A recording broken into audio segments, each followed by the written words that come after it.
Hello friends, इस video में हम लोग डिस्कस करने वाले हैं मोड के बारे में। इससे पहले हमने बाकी सारी चीज़ें डिस्कस कर ली है।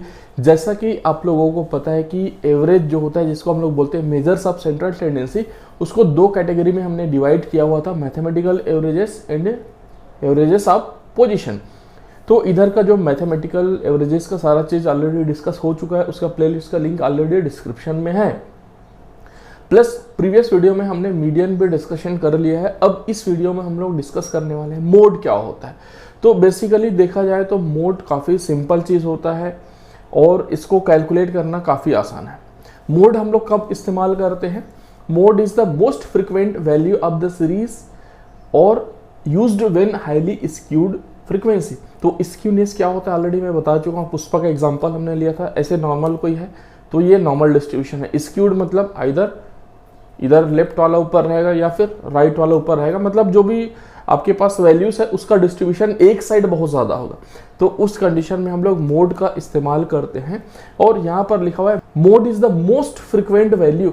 मतलब मान लो कोई 10 रीडिंग है, उस 10 रीडिंग में से 3 या फिर 4 रीडिंग सिमिलर है, तो वो जो 3-4 सिमिलर रीडिंग है उसी को हम लोग मोड मान लेते हैं। इसका और एग्जाम्पल हम लोग लेंगे तो आपको काफ़ी आराम से क्लियर हो जाएगा। मान लो आपके पास इस तरीके का क्वेश्चन है, calculate the mode from the given data. ये एक डेटा है, इसका मोड कैलकुलेट करना है। 10, 12, 18, 16, 14, 13, 16, 15, 19, 21, 13, 16, 20। इसका मोड कैलकुलेट करना है तो सबसे आसान तरीका क्या है? Size on item. तो क्या है? एक 10 है, वो हमने लिख लिया। कितना नंबर ऑफ टाइम्स कितने बार आया? एक बार आया। उसके बाद फिर क्या आया? 12 आया। 12 कितने बार आ गया? यहाँ पर एक बार, काटते जाओ इसको। फिर नेक्स्ट आ गया आपके पास 18 आ गया। 18 कितने बार आया? एक बार आया। फिर 16 एक बार। उसके बाद फिर 14 एक बार। उसके बाद फिर 13 एक बार। फिर 16 ये एक बार हो चुका है, अब दोबारा आ गया। फिर 15 एक बार। फिर 19 एक बार। फिर 21 एक बार। फिर 13 ऑलरेडी हमने लिखा हुआ है यहाँ पर 13, ये 2 बार। उसके बाद फिर 16 ये तीसरी बार आ गया। उसके बाद फिर 20 लिखा हुआ है, नहीं लिखा हुआ है, एक बार। ठीक है। तो अब यहाँ पर देखो कि सबसे ज़्यादा फ्रीक्वेंसी किसकी है? तो सबसे ज़्यादा फ्रीक्वेंसी 16 की है। तो इसका मोड क्या हो जाएगा? मोड इज इक्वल टू 16 हो जाएगा। बात खत्म, मोड निकल गया, बस इतना ही है। तो ये वाला टेबल आप नहीं भी बनाओगे, इधर से डायरेक्टली आप देख लोगे कि कौन सा रीडिंग है जो सबसे ज़्यादा बार रिपीट हुआ है, तो वही आपका मोड हो जाएगा। अब इसी में मान लो एक ऐसा पॉसिबिलिटी होगा कि क्वेश्चन कुछ इस तरीके से हो गया, मतलब वो जो क्वेश्चन था उसी में हमने एक डेटा 13 8 कर दिया। इसका मतलब ये है कि 16 मतलब 16 आ गया आपका फ्रिक्वेंसी 3 बार। और उसके बाद फिर 13 भी आ गया आपके पास 3 बार। तो इस कंडीशन में इसको हम लोग बोलते हैं, इसको हम लोग क्या बोलते हैं? इल डिफाइंड। मतलब इसका जो है मोड वैल्यू, इसी को मोड वैल्यू को ही हम लोग मॉडल वैल्यू है, वो परफेक्ट नहीं है, इल डिफाइंड है। मतलब यहाँ पर हमें मोड वाला जो सेंट्रल टेंडेंसी है वो नहीं निकालना चाहिए। ठीक है। जब ऐसे दो वैल्यू सिमिलर होते हैं उसको हम लोग बोल देते हैं बाई मॉडल वैल्यूज। यदि 2 से ज़्यादा मतलब 3 या फिर 4 वैल्यूज ऐसे फ्रीक्वेंसी मैच कर जाते हैं सेम तो उसको हम लोग बोलते हैं मल्टी मॉडल वैल्यूज। ठीक है। तो ये हो जाता है। इसी में एक और एग्जांपल ले लेते हैं। ये सारा हम लोग इंडिविजुअल सीरीज का कर रहे हैं। Calculate the mode from the given data. तो यहाँ पर देखो 10, 12, 18, 16, 14, 13, 15, 19, 20, 22, 24। तो यहाँ पर कोई भी वैल्यू रिपीट नहीं हुआ है, नो रिपीटिशन। तो इस कंडीशन में क्या होगा? इस कंडीशन में आप जो मोड है इसका नहीं निकाल सकते हैं। ठीक है। सारे डाउट क्लियर हो गए। अब हमारे पास एक और वैल्यू है डिस्क्रीट सीरीज का। Calculate the mode from the following set of data. तो ये हमारे पास कुछ मार्क्स है। मान लो एक क्लास में 50 स्टूडेंट्स थे, उनके मार्क्स आए हुए हैं। मैक्सिमम मार्क्स मान लो 20 है, तो 11, 12, 13, 14, 15, 16, 17, 18, 19, 20। तो इसका हमें मॉड निकालना है। तो जो डिस्क्रीट सीरीज है उसका मॉड निकालने का बहुत आसान तरीका है। तो यहाँ पर देखो ये जो फ्रीक्वेंसी है सबसे ज़्यादा किसका है, तो ये 9 वाले का है सबसे ज़्यादा फ्रीक्वेंसी। तो इसका मोड इज इक्वल टू क्या हो जाएगा, मोड इज इक्वल टू 16 हो जाएगा। बस खत्म, निकल गया, इतना ही है। तो एक मेथड ये होता है, एक मेथड और होता है जिसको हम लोग बोलते हैं ग्रुपिंग मेथड। रुको जरा, सब्र करो। बट इसको कैलकुलेट करने का एक और मेथड होता है जिसको हम लोग ग्रुपिंग मेथड बोलते हैं। तो ग्रुपिंग मेथड में क्या लेते हैं हम लोग, यहाँ पर एक्स तो हमने लिख लिया 11 से लेकर के 20 तक, उसके बाद फ्रीक्वेंसी है उसको हम लोग फर्स्ट ग्रुप लेते हैं, मतलब इसमें कोई ग्रुपिंग नहीं है, जो यहाँ पर फ्रीक्वेंसी लिखा हुआ है इस साइड में उसी को हमने इस साइड में लिख दिया 3 4 3 2 4 6 5 ऐसे करके, ठीक है, ये हो गया। अब आगे हमारे पास 2 3 4 5 और 6 ग्रुप बनाना है। तो सेकंड ग्रुप कैसे बनेगा, सेकंड ग्रुप बनेगा 1 और 2 का, मतलब हमारे पास फ्रीक्वेंसी ये फर्स्ट है, ये फर्स्ट रीडिंग है ना, यहाँ पर रीडिंग लिख देता हूँ मैं, ये 1 2 3 4 5 6 7 8 9 10 रीडिंग है। तो 1 और 2 फर्स्ट और सेकंड का ग्रुप बनेगा। तो 3 + 2 कितना हो गया, 3 + 2 हो गया आपके पास, ये ऐसे लिख देता हूं मैं, 3 + 2 हो गया आपके पास 5। उसके बाद फिर 4 और 6 कितना हो जाएगा, 4 और 6 हो जाएगा, दोनों के बीच में लिखता जाऊंगा, ये हो जाएगा 10। 5 और 9 कितना हो जाएगा आपके पास, ये हो जाएगा 14। उसके बाद फिर 8 और 7 ये हो जाएगा 15। उसके बाद फिर 4 और 2 का एक ग्रुप बनेगा और ये हो जाएगा 6। उसके बाद फिर थर्ड वाले कॉलम में हम लोग क्या बनाएंगे, सेकंड से स्टार्ट करेंगे, मतलब फर्स्ट वाला छोड़ देंगे, फर्स्ट वाला रीडिंग, सेकंड और थर्ड का ग्रुप बनाएंगे, मतलब ये सेकंड और थर्ड का ग्रुप। तो सेकंड और थर्ड का कितना हुआ, 2 + 4 ये हो गया 6। उसके बाद फिर सेकंड थर्ड हो गया, फोर्थ फिफ्थ का बनेगा, उसके बाद 6 7 का बनेगा, और उसके बाद फिर 8 और 9 का बनेगा। 10 अकेला बचेगा, उसको छोड़ देंगे, मतलब ऊपर से 1 को छोड़े, नीचे से 10 छोड़े, ऐसे और भी डेटा होगा तो इसको इसी तरीके से ग्रुप बनाते जाएंगे। तो यहाँ पर 6 + 5 कितना हो गया, 11 हो गया। उसके बाद फिर 9 + 8 कितना हो गया, 17 हो गया। उसके बाद फिर आपके पास 7 + 4 कितना हो गया, ये भी आपके पास 11 हो गया, ठीक है। अब फिफ्थ ग्रुप में क्या होगा, फिफ्थ ग्रुप में 3 का ग्रुप बनाएंगे, 1 2 3, मतलब 1 2 और 3, तो 3 + 2 5 + 4 ये हो गया 9। यहाँ पर मैं लिख देता हूँ बीचों बीच 9, ठीक है। उसके बाद फिर अगला 3, मतलब 4 5 6 का, तो 4 नंबर पे 6 है प्लस 5 है, 6 + 5 कितना होता है, 11 + 9 ये हो गया 20, तो ये लिख दिया हमने 20। उसके बाद फिर 7 8 9 का ग्रुप बनेगा, 7 8 9 का, तो 8 + 7 15 + 4 19, तो ये लिख दिया 19, और ये 10th वाला अकेला छूट जाएगा।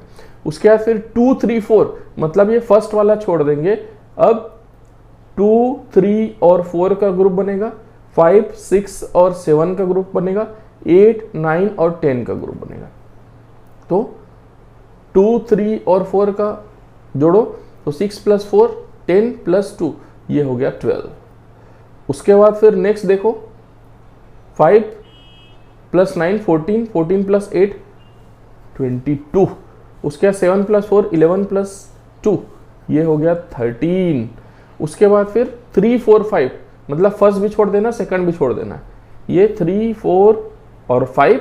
उसके बाद 6 7 और 8, नीचे में 2 ही बचा, तो केवल यहाँ पर 2 ही ग्रुप बनेगा। तो 3 4 5 में कितना है, 4 + 6 10 + 5 ये हो गया आपके पास 15।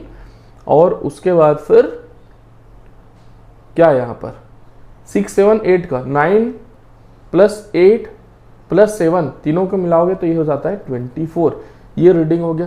अब देखो हर एक इसमें सबसे ज़्यादा फ्रीक्वेंसी किसका है उसको गोल घेर लो। यहाँ पर मैं इंक का कलर चेंज कर लेता हूँ। तो इसमें 1 में आपके पास सबसे ज़्यादा बड़ा फ्रीक्वेंसी है 9, 2 वाले में 5 10 14 15, तो ये है 15, 3 वाले में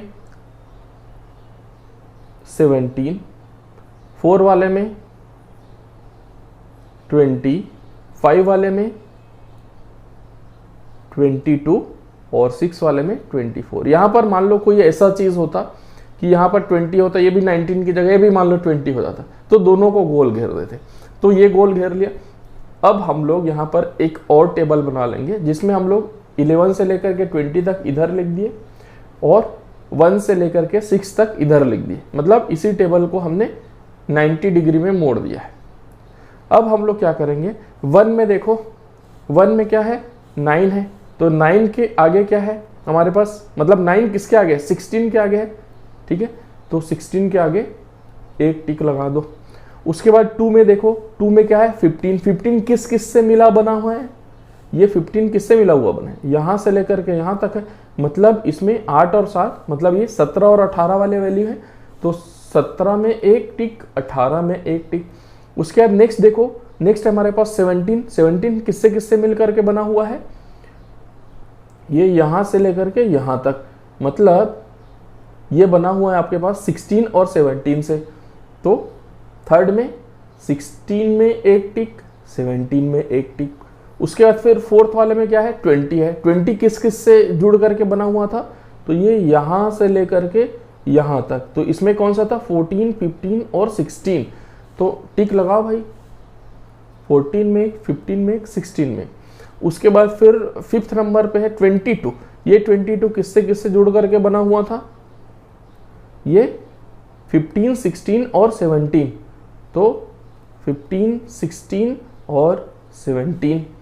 उसके बाद 6 नंबर पर है 24, तो 24 किससे किससे बना हुआ है, ये बना हुआ है 16, 17 और 18, तो 16, 17 और 18। अब इसके नीचे में जो भी है जोड़ दो, टोटल कर दो इसमें, टोटल तो भाई 11 वाला तो कोई नहीं है, 12 में भी कोई नहीं है, 13 में भी कोई नहीं है, 14 में 1 है, 15 में 2 है, 16 में 3 और 2 5 है, और इसमें आपके पास 4 है, और इसमें आपके पास 2 है, इधर कोई नहीं है, इधर कोई है। इसमें सबसे ज़्यादा वैल्यू किसका है, 5 का है, तो 16 आपके पास मोड हो गया। वही हमने यहाँ पर भी तो निकाला था, तो देख लो आपको कौन सा मेथड करना है, ये कॉम्प्लिकेटेड करना है, ये सिंपल वाला करना है, तो सिंपल वाला ही करने के लिए मैं सजेस्ट करूंगा। उसके बाद मान लो आपको इस तरीके का डेटा देता है कंटिन्यूअस सीरीज का, calculate the mode value of the given set of data. ये हमारे पास डेटा दिया है, number of accidents, number of weeks, तो इसमें सीधे सीधे मोड निकालोगे इसका, मतलब मोड डायरेक्टली इसमें नहीं दिख रहा है, मतलब मोड का जो हम लोग देखेंगे कौन सा डेटा सीरीज का होगा, तो ये वाले का होगा, ये 20 to 30 वाला होगा, 20 to 30 वाले के बीच में। अब इसी को आपको सेलेक्ट करना है तो वो ग्रुप वाले मेथड से भी कर सकते हैं, उसमें 10 मिनट एक्स्ट्रा लगेगा, तो डायरेक्टली हमने यहीं पर सेलेक्ट कर दिया 20 to 30 वाला, ठीक है। इसके बाद हमें ये फार्मूला इस्तेमाल करना है, ये फार्मूला कैसे इस्तेमाल करना है मैं बता रहा हूँ। यहाँ पर हम लोग ले लेते हैं गिवन डेटा, तो गिवन डेटा हमारे पास क्या है, L, तो L इज इक्वल टू क्या होता है, जो भी हमारे पास मोड का ये जो हमने डेटा सीरीज लिया हुआ है 20 to 30, इसका लोअर वैल्यू, तो ये हो जाएगा आपके पास 20, ठीक है। यहाँ पर मान लो इसमें तो 0 to 10, 10 to 20, 20 to 30 दिया हुआ है, मान लो वहीं पर दिया होता 0 to 10, 20 to 30, फिर 10 to 20, तो उसको असेंडिंग या फिर डिसेंडिंग ऑर्डर में आपको जमा लेना है, ठीक है। तो L इज इक्वल टू हो गया 20। अब F1 क्या होता है आपके पास, F1 इज इक्वल टू होता है जो फ्रीक्वेंसी आपने सेलेक्ट किया हुआ है जिसमें मैक्सिमम फ्रीक्वेंसी है, तो वो हो गया आपके पास 16। उसके बाद यहाँ पर है F0, तो F0 इज इक्वल टू क्या होता है, जो 16 फ्रीक्वेंसी है उसके नीचे वाले ऑर्डर का फ्रीक्वेंसी, तो ये हो जाएगा 5। उसके बाद नीचे में हमने F2 भी लिया हुआ है, तो F2 इज इक्वल टू हो जाएगा जो हमने हाईएस्ट फ्रीक्वेंसी लिया हुआ है उसके आगे का फ्रीक्वेंसी होता है F2, तो ये हो जाएगा 9। और यहाँ पर I है, I मतलब क्लास इंटरवल, मतलब 0 से 10 का कितना डिफरेंस है, 10 का, उसका 10 से 20 का 10 का, तो यहाँ पर I इज इक्वल टू हो गया 10। ये सारे गिवन डेटा है। अब हम लोग मोड निकाल लेते हैं, ठीक है। मोड को इस तरीके से रिप्रेजेंट करते हैं, कई लोग Z से भी रिप्रेजेंट कर देते हैं। तो मोड इज इक्वल टू हो जाएगा L, तो ये हो गया 20, उसके बाद प्लस लाइन खींच लेते हैं, F1 इज इक्वल टू क्या है भाई, 16 है, 16 minus F0 is equal to 5 है, divided by 2 into 16 F1 minus आपके पास 5 है, उसके बाद फिर से माइनस आपके पास 9 है, F0 और F2 का वैल्यू, ये F0 और F2 का value into 10, I is equal to 10, तो मॉड इज इक्वल टू हो जाएगा 20 प्लस 16 माइनस 5 कितना होता है, 11 हो जाता है। नीचे डिवाइडेड बाय 16 इंटू 2 कितना हो गया, 32 minus 5 plus 9 is equal to हो गया 14 और ये इंटू हो जाएगा 10, ठीक है। तो mod is equal to 20 plus 11 divided by 32 minus 14 is equal to कितना होता है भाई, 18 इंटू 10। अब इसको सॉल्व कर लेते हैं, 20 प्लस इसको सॉल्व कर लेते हैं पूरा, 11 बाई 18 इंटू 10, तो 11 बाई 18 इंटू 10, तो ये हो जाएगा 6.1, तो इसका मॉड का वैल्यू हो जाएगा 26.1। ये इस तरीके से इसका हम लोग मॉड निकाल सकते हैं। तो इस तरीके से किसी भी डेटा का हम लोग मॉड आसानी से कैलकुलेट कर सकते हैं, चाहे वो इंडिविजुअल सीरीज हो, कंटिन्यूअस सीरीज हो या फिर डिस्क्रीट सीरीज हो। अपकमिंग वीडियो में हम लोग मीन, मीडियन और मॉड का रिलेशनशिप देखेंगे और उससे रिलेटेड क्वेश्चन सॉल्व करेंगे। Thank you so much.